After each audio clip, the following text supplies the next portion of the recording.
Once Chief Hiraku Machio wakes up from a nightmare in which he is dying of a terminal ailment from a past life, he goes about his day as usual in his demi-human populated farming hamlet.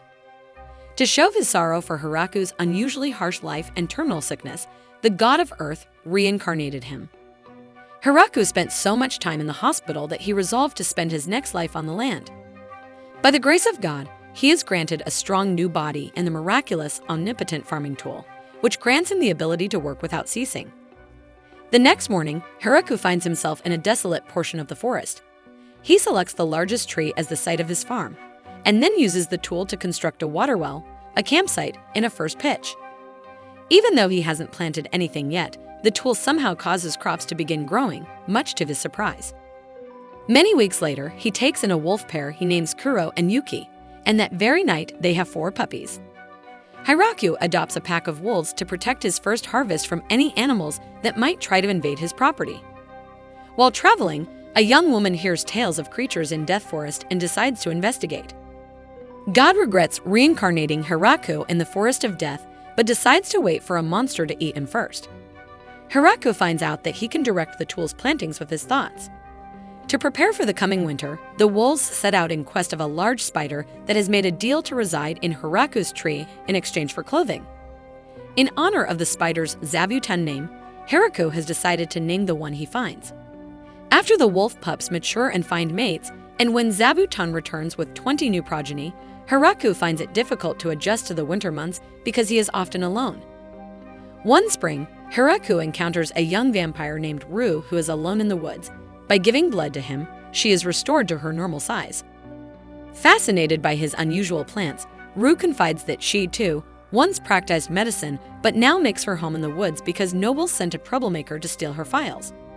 Hiraku and Rue hit it off instantly, and he eventually offers Rue to move in with him. After receiving Rue's blessing, the couple is now seriously considering marriage. Hiraku has created a herb garden among his crops to aid Rue in his studies. There is another young woman on the road who is also trying to locate the Death Forest.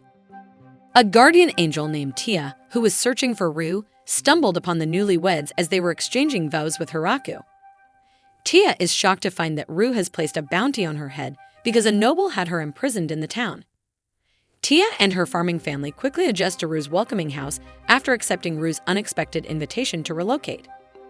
Hiraku has expanded the farm to house his ever-increasing pack of wolf pups. About half of Zabuton's progeny go on to found their own territory, while the rest make their homes among the fruit trees of neighboring Hiraku. Tia, desperate for help on the farm, recruits a group of 7 young women to work there. The High Elf girls come from a clan that was almost wiped off and is now working to increase its numbers. Throughout the course of their extended lives, they have become adept at numerous professions.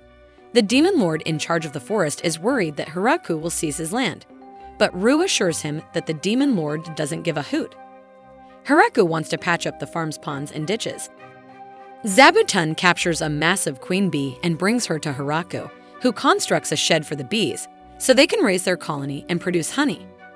Hiraku and the elves construct a water storage facility for easier water transport and fishing. Hiraku plants his first rice crop, which he uses to make onigiri with fish from the river's abundance of fish. When the water has been cleansed by the slimes, it is stored in a second reservoir before being pumped back into the river. Hiraku is finally able to take a relaxing bath, but his good mood is quickly dashed when he is joined in the tub by 9 attractive women who refuse to leave. Hiraku wants to build 5 more houses for the elf women who have found their way to the land. Hiraku is worried about the expanding elf population because the women there seem anxious to start having babies. The entire time Kuro is telling his story, he is thanking Hiraku for giving him and his pack a permanent place to live. He's sure that Hiraku isn't just a regular guy because of all the women who want to date him and the ease with which he can survive in Death Forest. As a result of the group's suggestions, Hiraku's home is enlarged to include individual rooms for Hiraku, Rue, and Tia in addition to the existing common living spaces, kitchen, and dining area. There is a double bed hidden behind a closed door, but Hiraku doesn't bother to use it. Hiraku has enough spices from his first crop to make curry with naan bread. When Rue and Tia first visited the farm, they were terrified of the wolves that Hiraku kept as pets, so they became obsessed with using cilantro to make amulets to defend themselves. When the cooler months of the year draw near, people start stocking up on food and gasoline. Haruko feels insignificant because he can't utilize magic, but Lee reassures him that no one else has ever made it out of Death Forest alive and thriving. Haruko has got out the board games so that Rue and Tia can continue their fight without harming anybody or anything now that winter has arrived and everyone is locked inside. Haruko is surprised to hear that wolves can play chess after challenging Kuro to a game and watching as Kuro easily beats Rue. Despite the arrival of spring, Zabuton had to sound the alarm because a huge wyvern is flying at the farm right when they were planning to plant new crops. Haruko kills the wyvern with the help of a mystical spear that materialized out of his farming implement. The death of a renowned wyvern in Death Forest has shocked the Dragon King, Drime, and the Demon Lord's generals. In order to make wine, Haruko grows grapes. As a kind of punishment, the god of agriculture's daughter reveals that Haruko's farming tool is actually a knockoff of Grime, the god's spear, and that the only reason he has been able to keep using it is because God also gave him a superhumanly robust body. They've done it again, and this time it's Rue's sister Flora the vampire whom Zabuton and the wolves have taken. Because of her scientific curiosity, Haruko goes onto the farm with her cows and 24 ogre maids to study the fermenting microbes needed to manufacture wine, miso, and tofu. As she is outnumbered, Tian decides to invite 3 more angels and a tribe of lizardmen who will offer chickens. As 30 new elves arrive, all of whom want to start families, Haruko's worries about the dearth of men only grow. When the farm can accommodate everyone, Haruko renames it Big Tree Village and holds a feast to honor the occasion, during which he is overwhelmingly voted into office as mayor. General of the Demon Army Bezel meets with Haruko, who offers the Demon Lord 10% of his harvest annually in exchange for peace. After agreeing, Bezel explains to Generals Gratz and Randon that he was afraid of the vampire Princess Rue, the Angel of Annihilation Tia, the army of elves, angels, and lizardmen, the pack of inferno wolves, and the greater demon spider that are protecting Haruko's hamlet. Occasionally, even Dragon King Drime may make a visit to the village. Haruko, in his role as mayor, recognizes the value of establishing cooperative relationships with nations outside of his own and thus organizes for the construction of an embassy to host visiting officials. Haruko, being a smart leader, likewise teaches the locals how to distinguish between welcome guests and hostile outsiders. The Beastmen of Howling Village, a group of miners and hunters led by Garf, arrive next to trade silver, iron, and glass for their food supplies. In exchange for some wine, Drine has agreed to serve as a courier between Great Tree Village and Howling Village. Eventually, 20 female Beastmen teenagers ask to join the Great Tree community. At last coming into his own, Haruko demands that the Beastmen furnish male villagers, only to be met by young boys who won't be of legal marriageable age for at least 10 years. Haruko is worried that if he and the other Beastmen can't assist Sina and the others acclimatize to village life, he won't be able to use magic. He kills a grappling bear and a bloody viper on the outskirts of town, and they end up being the main meal at another feast he organizes for the locals. With Flora's aid, Haruko prepares miso and mayonnaise. At a later time, Donovan and his dwarven crew drop by and using Haruko's wine as currency. They trade for distillation equipment, allowing the locals to begin producing maize. With much deliberation, the dwarves choose to make the village their permanent residence as well. The dwarves only like women with beards, which is a bummer for Haruko.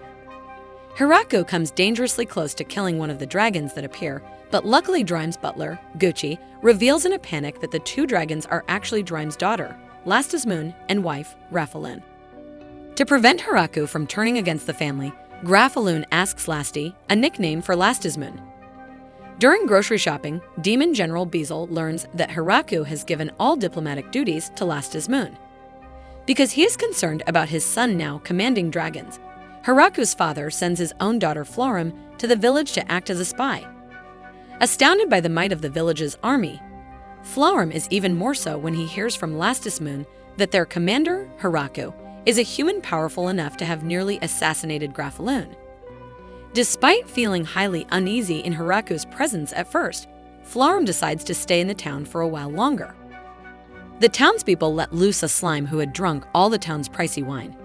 Haruko is worried about not having enough fish for his hot pot as autumn approaches, so Florim and Lasty make plans to barter with a merchant called Michael to purchase some seafood. His plan is to be Haruko's purveyor, in charge of the island's trade with the rest of the world. Hiraku still feels Michael can be trusted, even when Michael's fear is revealed through hilarious recollections. Hiraku has received a challenge from another dragon. When Hiraku finally catches her, she reveals that she is Drime's immature older sister, Hakurin. Drime claims that Hakurin was jealous of Lasti since the latter was still available to be married, while Hakurin assumed she had already tied the knot with Hiraku.